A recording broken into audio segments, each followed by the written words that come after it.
초등학교에서 반장 선거를 합니다. 3명의 후보가 나왔습니다. 기호 1번 모범생 김용석, 기호 2번 부잣집 아들 한봉태, 기호 3번 아이들한테 깡패라고 불리우는 왕거리입니다. 자, 반장 소견 발표를 하는데 기호 1번 김용석이 나와서 내가 반장이 되면 우리 반 성적을 올려놓겠다. 그랬더니 애들이 전부 야유를 보냅니다.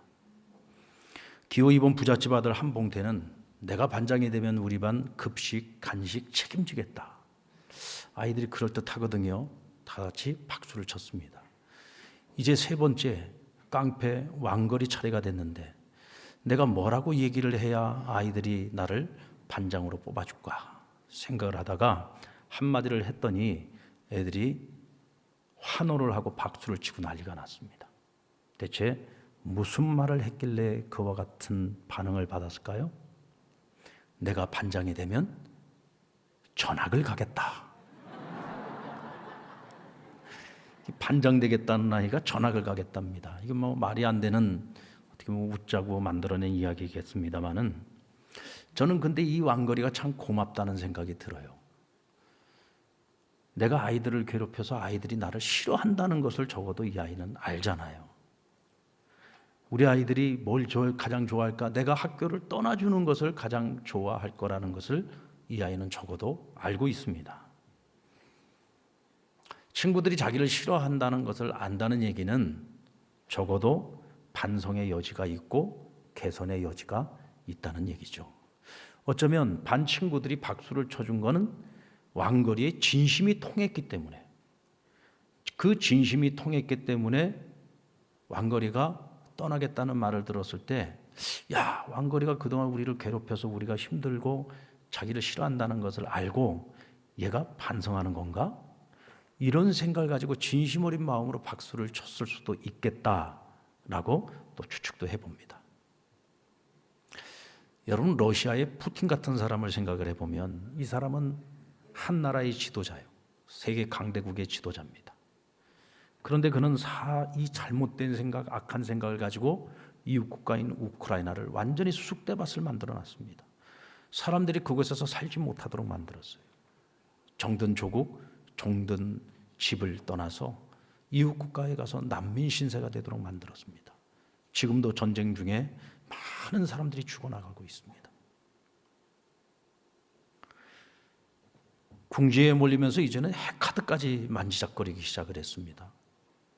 세계의 평화를 깨뜨리고 3차 세계대전의 위기 속으로 지금 온 세상을 몰아가고 있습니다. 당장의 전 세계 경제가 지금 이 전쟁과 함께 무너져가고 있지 않습니까? 기후 위기를 해결해 보겠다고 세계 여러 나라 국가의 수장들이 같이 머리를 맞대고 고민하고 있는데 거기다가 그냥 찬물을 끼얹어 버렸어요. 그 지금 에너지 위기를 겪고 있는 나라들은 다시 화석 연료 중심의 에너지 정책으로 회귀하고 있지 않습니까? 2년 동안 지속되어졌던 이 코로나가 지나가고 이제는 뭔가 온 인류가 회복을 넘어서 미래로 나아가고자 그런 꿈을 꾸고 있는데 푸틴이라는 복병을 만나는 바람에 2중고, 3중고를 지금 겪고 있지 않습니까? 이 푸틴이라는 사람은 한 나라의 지도자요, 강대국의 지도자인데 어린 왕거리만 또 못해요. 왜?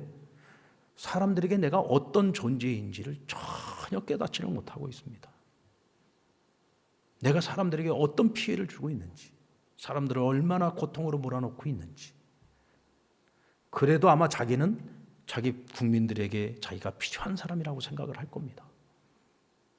세상에 자기가 필요한 사람이라고 생각을 할 겁니다. 그래서 이 사람은 구제불능인 거죠. 여러분, 지금 이 시대가 필요로 하는 사람은 어떤 사람인가요? 힘과 권력을 가지고 온 세상을 흔드는 사람인가요? 세 사람을 두려움과 위협 속으로 몰아넣고 있는 그런 사람입니까? 비록 가진 건 없어도, 힘은 없어도 오늘날 상처와 그리고 힘들고 지친 영혼들을 말로서라도 위로해 줄 수 있는 사람, 마음으로라도 함께하면서 위로해 주고 격려해 줄 수 있는 사람, 따뜻한 사랑과 섬김을 통해서 소망을 줄 수 있는 사람, 오늘 우리에게 필요한 사람은 바로 그런 사람입니다. 자기만 가진 것이 많아요. 나눌 것이 없는 부자들이 세상에 얼마나 많은지 모릅니다. 그러나 세상은 그런 사람보다 비록 가진 것 많지 않아도 작은 것도 함께 나눌 줄 아는 사람, 그래서 누군가의 눈물을 조금이나마 닦아줄 수 있는 사람, 오늘 그런 사람이 필요한 세상입니다. 오늘 본문에 나오는 다비다라고 하는 여제자는 지중해 연안 지역에 있었던 욥바라는 항구 도시에서 살고 있었습니다. 그녀는 그곳에 사는 과부들을 위해서 많은 선행과 구제를 했다고 했어요. 그런데 어느 날 그가 갑자기 병들어 죽게 되었습니다. 그때 마침 이웃 동네인 룻다라고 하는 동네에 아주 좋은 희망의 소식이 들려왔습니다. 사도 베드로가 이 동네에 왔다가 이 동네에 애니아라고 하는 중풍병자가 있었는데 그의 병을 고쳐줬다는 소문을 들은 거예요. 평상시에 다비다로부터 큰 은혜를 잊고 위로와 소망을 얻으며 살아왔던 과부들이 그 소문을 듣고 급히 사람을 보내서 베드로 사도를 욥바로 요청을 한 겁니다. 우리에게 다비다라는 여제자가 있는데 그가 우리를 위해서 희생하면서 살다가 이렇게 병들어 죽게 되었습니다. 베드로 사도님 속히 오셔서 뭐든지 좀 한번 해보십시오. 어떻게 해서라도 우리를 좀 도와주셨으면 좋겠습니다 하고 베드로를 청한 것입니다. 베드로가 소식을 듣고 욥바에 왔을 때는 이미 다비다는 죽었습니다. 그래서 그의 시신을 깨끗이 씻어서 다락 위에 눕혀놓았다고 했어요. 자, 우리 39절 말씀을 같이 한번 읽어볼까요? 시작. 베드로가 일어나 그들과 함께 가서 이르매 그들이 데리고 다락방에 올라가니 모든 과부가 베드로 곁에 서서 울며 도로가가 그들과 함께 있을 때에 지은 속옷과 겉옷을 다 내보이거늘. 다비다에게 은혜를 입었던 여인들이 베드로 사도 옆에 서서 그 다비다의 시신을 바라보며 그들이 슬피 울었다 그랬어요. 다비다의 죽음을 누구보다도 안타까워하는 여인들이었습니다. 마치 자신의 혈육이 죽어서 누워있는 그 시신을 바라봤을 때처럼 정말 아픈 가슴을 쥐어뜯으면서 슬픈 마음으로 울고 있었다는 거죠. 여기서 우리가 한 가지 주목해야 될 점은 이 구절에서 다비다의 이름을 도르가라고 소개를 하고 있습니다. 이 도르가는 헬라식 이름입니다. 무슨 다른 의미가 있는 것이 아니고 다비다는 히브리식 이름이라면 헬라식 이름은 도르가라고 하는 이름으로 불려졌습니다. 그래서 앞에서는 다비다라고 얘기를 했는데 여기서부터는 도르가라는 이름을 계속해서 사용하고 있는 것을 보면 여기 저자의 의도가 있는 거죠. 다비다에게 은혜를 입었던 과부들 가운데는 히브리 출신의 과부들도 많이 있었지만 헬라 출신의 과부들도 많이 있었다는 뜻입니다. 한마디로 말해서 다비다는 사랑과 은혜를 베풀 때 사람들의 출신 성분을 따지지 않았다는 거죠. 이 사람이 믿는 사람인지 안 믿는 사람인지 구별해가면서 그들을 사랑으로 섬겼던 것이 아니라 모든 사람을 그리스도의 사랑으로 다 품고 내가 할 수 있는 최선을 다해서 그들에게 구제와 선행을 베풀었다는 겁니다.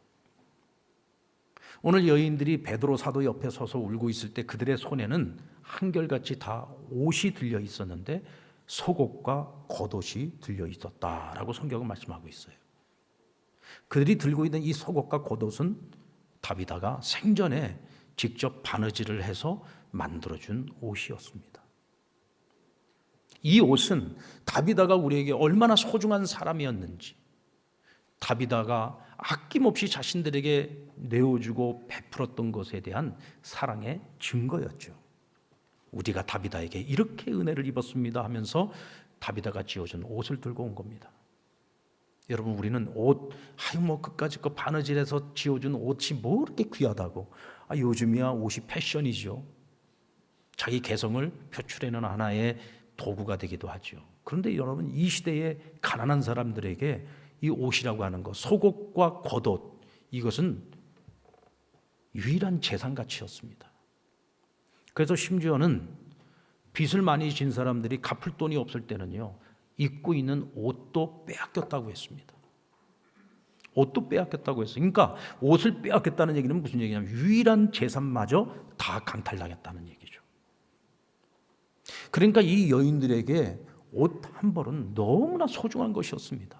이 옷 한 벌도 없어서 헐벗고 사는 여인들이 많았다는 얘기입니다.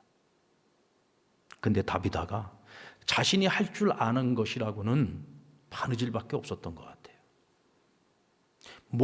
다비다가 무슨 대단한 것을 가지고 이 여인들을 섬겼던 게 아닙니다. 자기도 가난하고 어려웠어요. 자기도 가난하고 어려웠지만 그 여인들의 가난함과 그들의 고통, 그들의 외로움, 자기보다 훨씬 더 크다는 것을 알고 있는 것 없는 것 다 털어서 그들에게 옷을 지어 주었던 거죠. 이 여인들에겐 너무나 귀하고 고마운 일이었습니다. 다비다의 선행과 또 오늘 이 여인들의 슬픔을 긍휼히 여긴 베드로는 사람들을 다락에서 내려보내고 다비다의 시체를 향해서 외쳤습니다. 다비다야 일어나라. 다비다야 일어나라. 그러자 죽었던 다비다가 소생했습니다. 일어나 베드로를 향하여 일어났다고 했습니다. 기적이 일어난 거죠. 베드로는 손을 내밀어서 다비다를 이렇게 세우고 성도들과 가부들을 불러서 그녀가 살아난 것을 보여주었다.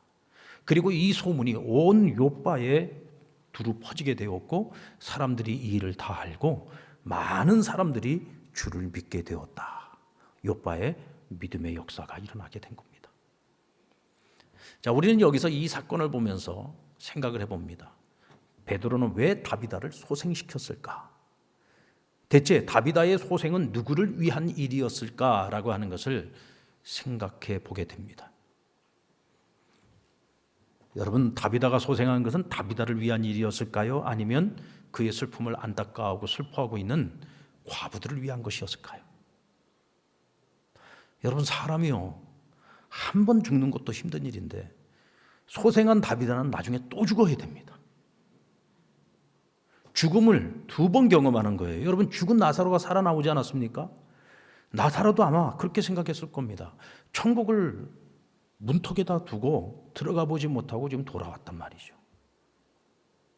거기다가 또 죽어야 됩니다.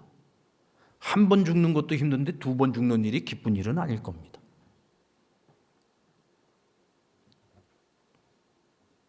여러분, 바울은 3층천을 다녀오고 난 후에 그가 늘 고백한 것이 뭐냐면 난 빨리 천국에 가고 싶다. 하나님 나라에 가고 싶다. 왜? 천국을 보고 왔거든요. 천국을 보고 나니까요, 이 세상에 아무런 소망이 없어졌어요. 저 아름다운 천국이 날 위해서 예비되어 있고 준비되어져 있어요. 오늘 밤이라도 난 세상 떠나면 천국 간단 말이죠. 천국을 보고 나니까 여러분들, 우리가 왜 아직도 이 땅에 더 소망을 두고 살아가는 줄 아십니까? 아직 천국을 못 봐서 그래요.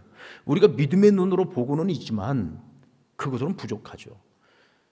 바울처럼 3층천을 가서 직접 보고 온 사람은요, 달라요. 세상에 미련이 없는 거죠. 그러니까 세상의 것들 다 배설물로 여겼다고 했습니다. 아쉬울 것이 없는 거죠. 그러나 내가 이 땅에서 더 남아 있어야 되는 이유가 있다면 그것은 천국에 있음을 알지 못하는 사람들, 천국에 가는 유일한 하나님이 주신 구원의 길을 알지 못하는 이들에게 복음 전할 사명 때문에 내가 이 땅에서 남아 있어야 되는 거예요. 다비다도 역시 마찬가지 아니겠습니까? 다비다도 천국 문턱에까지 갔다가 돌아온 겁니다. 다비다의 입장에서 생각을 해보면, 하나님, 나 그냥 천국에서 영원히 살게 냅두지 왜 또 저 힘들고 어려운 땅으로 나를 다시 가라 하십니까? 그런 심정 아니었겠습니까? 결국 다비다의 소생은 다비다에게 기쁨이 아니라 누구를 위한, 그에게 사랑과 은혜를 입었던 과부들을 위한 일이었다.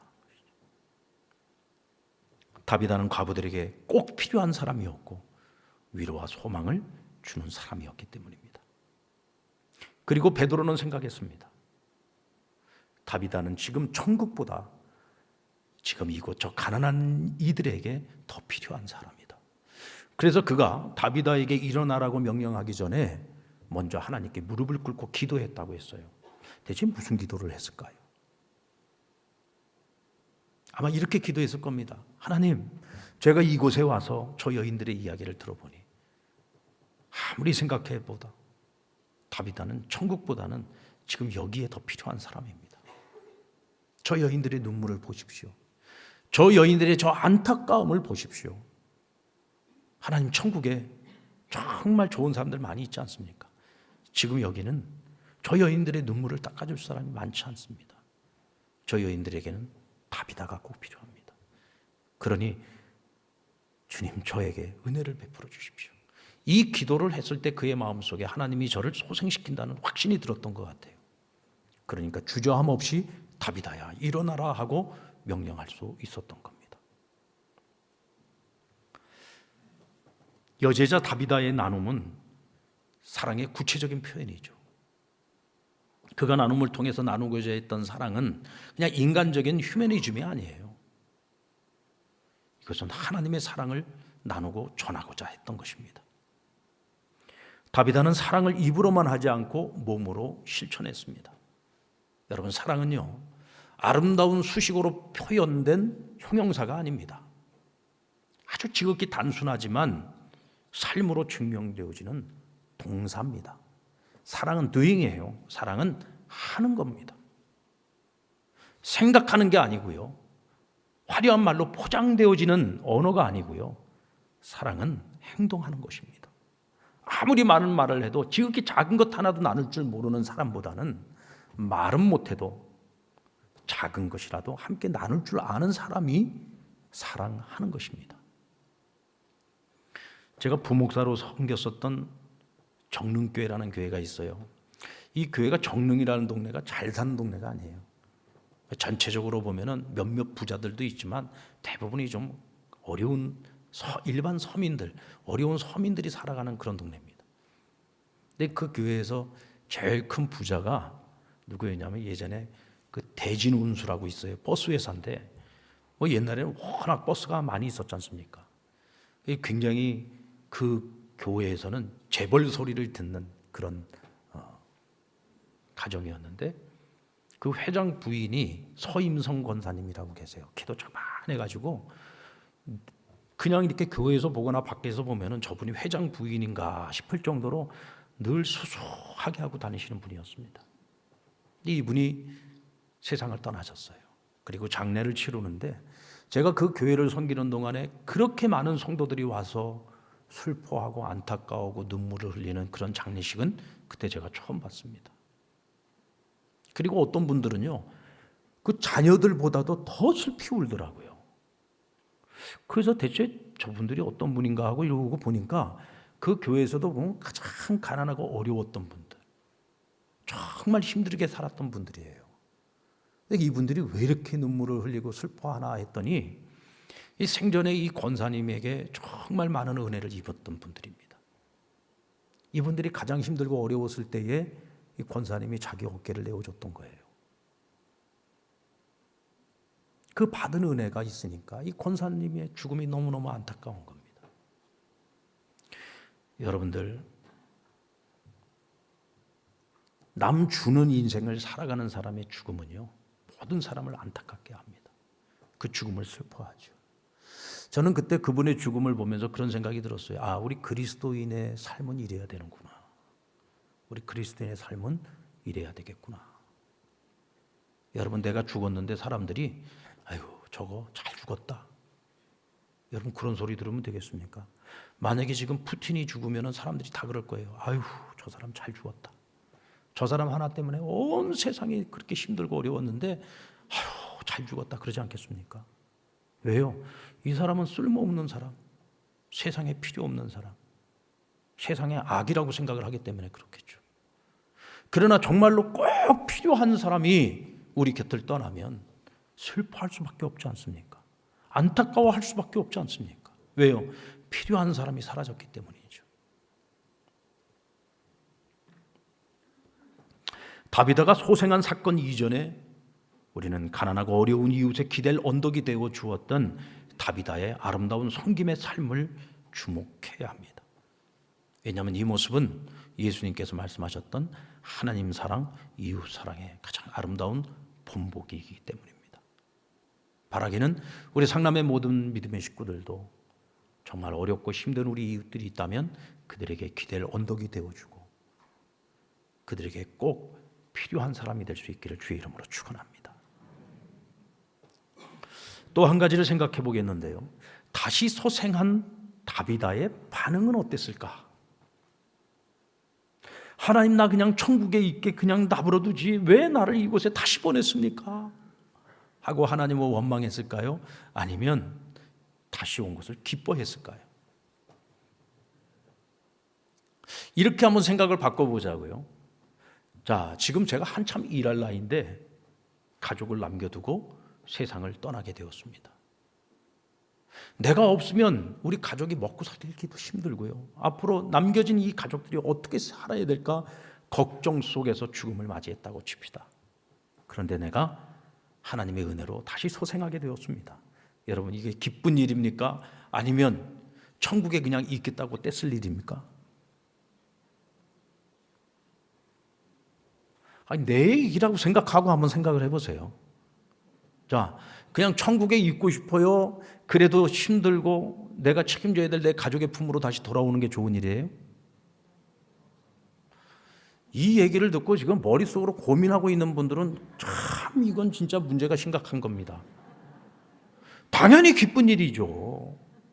나를 필요로 하는 가족의 품으로 다시 돌아오는 일은 천국의 삶보다도 이건 더 귀한 거잖아요. 나를 필요로 하는 가족들에게 돌아오는 일은 왜요? 내가 이곳에서 그들과 함께함으로써 그들에게 내가 필요한 사람이고 나로 인해서 그들이 행복해질 수 있다면 내가 있는 그 자리가 천국인 거죠.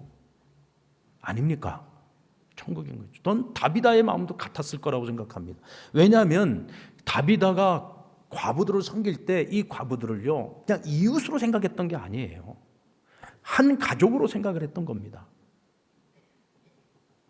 정말 마음과 뜻과 정성을 다해서 그들을 섬겼던 거예요. 진심 어린 마음으로 그들을 사랑으로 섬겼던 겁니다. 그러니까 내가 돌봐야 될 가족이라고 생각을 했던 거죠. 그러니 돌아왔을 때 나는 기뻤을 것이다 라고 생각을 합니다. 왜? 천국은 나중에라도 가면 되거든요. 어차피 약속된 천국이잖아요. 한번 또 죽어야 되는 것은 참 괴로운 일입니다만은 그러나 천국은 나를 기다리고 있어요. 언제든지 갈 수 있어요. 그러나 여기서 내가 돌봐야 될 사람들, 여기서 내가 함께하면서 천국을 만들어 가야 될 사람들, 그들 곁에 내가 있을 수 있다면 그것은 감사하고 기쁜 일인 거죠. 내가 있어 우리 가족이 행복하다면 우리 가정이 천국입니다. 내가 있어 우리 성도들이 행복하다면 우리 교회가 천국인 거죠. 내가 속해 있는 이 세상 속에서 내가 사람들을 행복하게 해줄 수 있다면 내가 속해 있는 그 세상도 행복한 겁니다. 천국인 거죠. 천국은 결국은 하나님의 사람들이 이 땅에서 하나님의 뜻을 이루어가면서 이 세상에 세워가는 나라, 이게 천국입니다. 저와 여러분도 하나님의 사랑을 실천하면서 이 땅 가운데 천국을 세워가고 천국의 문지기로서 살아갈 수 있기를 주의 이름으로 축원합니다. 결국 다비다의 소생 사건은 어떤 결과를 가져왔습니까? 다비다가 소생한 이 소식이 욥바 온 성 안에 이 이야기가 퍼져나가면서 많은 사람들이 알게 되었고 그 중에 많은 사람들이 믿게 되었다 그랬습니다. 오늘 42절에 보니까 온 욥바 사람이 알고 많은 사람이 주를 믿더라. 믿음의 역사가 일어난 거죠. 잃어버린 많은 영혼들이 주께로 돌아오는 믿음의 역사, 복음의 역사가 일어나게 된 겁니다. 여러분, 만약 다비다가 죽음으로 끝나버렸으면 다비다의 이야기는 한 선한 마음을 가지고 있는 여인의 선행과 구제의 이야기로 끝나고 말았을 거예요. 아, 다비다라는 여자가 욥바에 있었는데 이 여인이 생전에 그렇게 많은 사람들에게 은혜를 베풀었대, 선행과 구제를 많이 했대 하고 다비다의 이름이 널리 알려지고 그냥 그것으로 끝났을 거예요. 그런데 다비다가 소생하는 이 사건을 통해서 그저 단순히 한 여인의 선행과 구제의 사건으로 끝난 것이 아니라 이것이 많은 영혼을 살리는 복음적 사건으로 결론을 맺었다는 것입니다. 여러분, 다비다의 선행의 동기는 무엇이었습니까? 휴머니즘인가요? 아닙니다. 내가 그리스도께 진 사랑의 빛을, 하나님께 진 그 사랑의 빛을 사람들에게 갖고자 노력을 했던 거죠. 사람들에게 하나님의 사랑을 전하고 싶었던 겁니다. 그저 단순히 구제하고 선행하는 것이 목적이 아니라 그것을 통해서 하나님의 사랑을 그들에게 전하고 싶었던 거예요. 이 땅의 교회가 가난하고 어려운 우리의 이웃들에게 사랑의 손길을 펼치는 근본적인 동기는요, 선행과 구제이기도 하지만 그러나 무엇보다도 하나님의 사랑을 그들에게 전하고 싶은 겁니다. 오늘 먹을 거리를 해결하는 것보다 중요한 것은 그의 영혼이 구원을 얻는 것이 더 중요한 것이죠. 여기에 목적이 있습니다. 그래서 그리스도인들은 아무리 나누고 베푸는 삶을 살아도 그것을 자기 의로 삼지 않습니다. 왜냐하면 우리가 구원을 얻는 것은 그런 의로 구원을 얻는 것이 아니라 이미 우리는 하나님께 그 거룩한 하나님의 의를 선물로 받았기에 우리는 그 은혜에 감사하고 빚진 마음을 가지고서 그 사랑을 이웃들에게 나누고 베푸는 거예요. 그래서 우리는 그것을 자랑하지 않습니다. 그래서 우리는 오른손이 하는 일을 왼손이 모르게 하는 거죠. 왜요? 우린 죽었다 깨나도 받은 사랑 다 갚을 수 없어요. 그래서 소리 없이 빚도 없이 묵묵히 이웃을 하나님의 사랑으로 섬기는 것입니다. 이때 세상은 이 진심 어린 그리스도의 참된 사랑, 나눔, 이 섬김을 보면서 교회는 우리와 다르구나. 믿는 사람들은 우리와 다르구나. 구별된 그리스도인들의 모습을 보면서 감동하는 겁니다. 그리고 이때 마음이 열리고 이때 주를 믿는 자들이 많았더라. 믿는 자들의 수가 더해가는 부흥의 역사가 일어나게 되는 것이죠. 여러분, 다음 주 28일, 29일 양일간 행복나눔 축제가 있습니다. 행복나눔 바자회가 있죠. 이 바자회의 정신이 뭡니까? 내가 쓰지 않는 것, 좋은 것들을 함께 나누는 것입니다. 요즘 여러분들 우리 인터넷 콘텐츠 중에서 아주 굉장히 인기가 있는 것이 있는데 그게 뭐냐면 당근이라는 겁니다. 당근. 여러분들 당근 하시죠? 예, 가끔 가다 보니까 설교 시간에도 당근 하는 분들 계시더라고요. 예. 뭐 카톡 하듯이 당근 하시는 분들도 있어요. 우리 교인들 얘기 들어보니까 당근하러 갔더니 우리 교인을 만났답니다. 그러니까 그만큼 당근이 요즘 뭐 안 하는 사람들이 없을 정도로 굉장히 많이 퍼져 있는 거예요. 당근 정신이 같은 정신입니다. 내가 안 쓰는 물건 싸게 팔아서 이웃과 함께 나누는 거거든요. 바자의 정신이 뭡니까? 내가 안 쓰는 것 이웃에게 값을 받고 파는 것이 아니라 어떻게 해요? 거저 나누어서 가난하고 어려운 이웃들을 섬기는 것입니다. 당근은 싸게 파는 것이지만 바자회는 거저 헌물로 드려서 가난하고 어려운 이웃들에게 하나님의 사랑을 나누는 것입니다. 혹시 여러분들 당근에 물건 올려놓으신 분들 계시면 빨리 바자회로 돌리시기 바랍니다. 뭐 당근에서 물건 팔아서 얼마나 벌겠습니까? 이번 가을에는 당근하지 마시고 바자회로 여러분의 것을 같이 나누십시오. 그리스도께 진 사랑의 빚을 갚는 것은 작은 나눔으로부터 시작되는 겁니다. 다비다도 무슨 대단한 것을 나눴던 것이 아니잖아요. 내가 할 수 있는 것, 내 능력의 범위 내에서 했던 것이죠. 예전에는 잘 맞았던 옷인데 어느 순간부터 내 몸이 불어나서 못 입게 된 옷들이 있잖아요. 입을 만한 옷이고 좋은 옷인데 입지 못하는 것이 있다면 같이 나누시고, 유행이 조금 지나서 유행에 민감하신 분들은요, 지나간 유행의 옷들을 빨리 바자회에 내놓으십시오. 유행에 아주 무딘 분들이 있습니다. 어떻게 저런 옷을 입고 다닐까 싶은 분들이 있거든요. 그분들에게는 굉장히 좋은 옷이 될 겁니다. 나누십시오. 아이들이 너무 일찍 성장을 해버리죠. 아이들을 위한 물품을 구입을 했는데 금방 아이들이 커버립니다. 우리 아이가 입지 못하는 것, 우리 아이들이 사용하지 못하는 것들이 있다면 이제는 같이 나누셔서 그 나이 또래의 아이들이 쓸 수 있도록 같이 나누십시오. 서로가 행복해질 수 있는 일 아닙니까? 우리 여전도의 회원들은 이 일을 위해서 또 값싸게 물건을 떼와서 또 우리 이웃 주민들에게 싸게 물건을 팔고 거기서 조금이라도 남는 수익금들을 같이 모아가지고 저희들이 이 지역의 가난하고 어려운 이웃들을 섬기는 일을 합니다. 교회에서는 한 푼도 안 씁니다. 모두가 다 가난하고 어려운 이웃들에게 다 나누는 일이 있습니다. 사실 보면은요, 조금씩 모아지는 것들이 다 모여지면은 2천만 원, 3천만 원 정도 되는 불우이웃을 도울 수 있는 자금이 만들어져요. 그것이 오늘 힘들게 어렵게 살아가는 우리 이웃들의 눈물을 닦아줄 수 있다면 그보다 보람 있는 일이 어디 있겠습니까? 지난 2년 동안 코로나로 인해서 우리가 바자회를 하지 못했습니다. 내심 어떤 분들은 매년 가을이 되면 바자회 준비하느라고 진짜 고생했는데 2년 동안 쉬니까 너무 좋다 이런 생각하시는 분은 한 분도 안 계실 겁니다. 우리 상남교회 교인인데 어떻게 그런 생각을 하겠어요? 아마 그런 생각하시는 분은 한 분도 안 계실 겁니다. 만약에 누군가 그런 생각을 하시는 분이 계신다면 그분은 하나님을 기쁘시게 하는 자가 아니라 마귀를 기쁘게 하는 자겠죠. 성도가 게을러지고 성도가 하나님의 일을 하는 것을 귀찮아한 그런 생각을 우리가 갖고 있다고 한다면 그 생각은 절대로 하나님이 주신 생각이 아니지 않습니까? 마귀가 주는 생각이겠죠. 여기 보니까 사회봉사부에서 스티커를 하나 딱 붙여놨어요. 목사님 설교 시간에 111 생명나눔 바자회 광고 요청드립니다. 설교 시간에 무슨 광고를 하라고 이렇게 붙여놨습니까? 광고는 광고 시간에.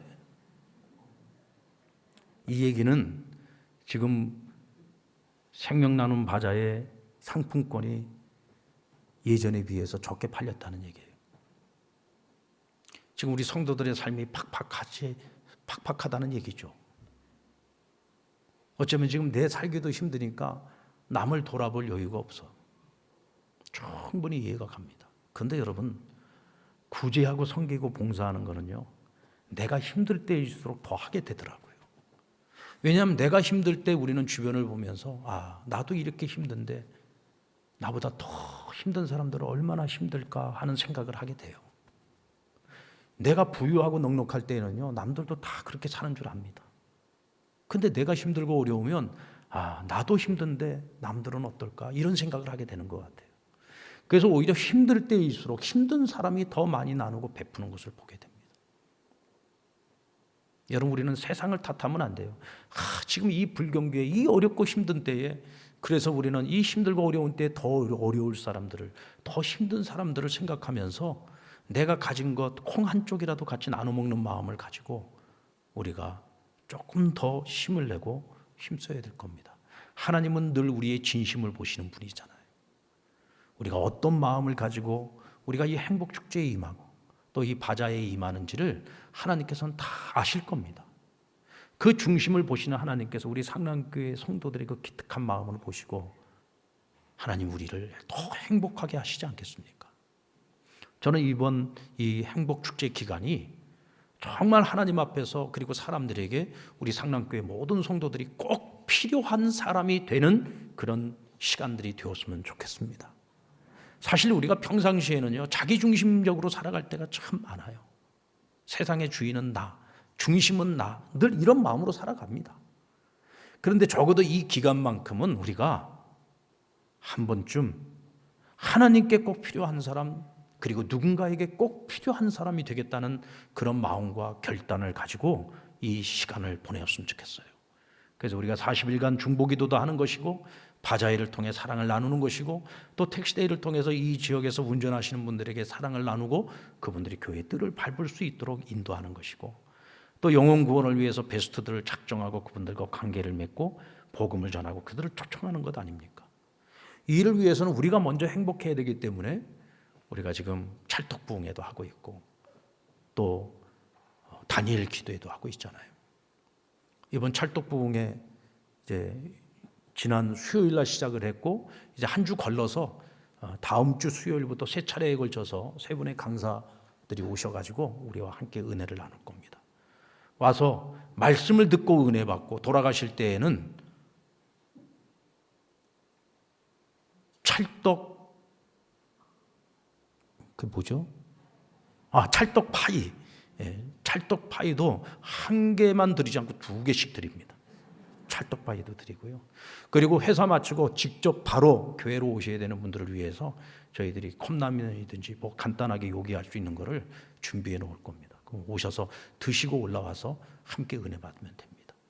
어쨌든 교회는 성도들이 함께 은혜 받고 내가 얼마나 행복한 사람인지를 스스로 알도록 도와드리는 거죠. 열심히 도와드립니다. 주는 떡도 못 먹는 사람들은 참 안쓰러운 거죠. 주는 떡 열심히 드시면서 나도 행복해지고 남도 행복하게 만드는 행복축제의 주인공들이 되시기를 주의 이름으로 축원합니다.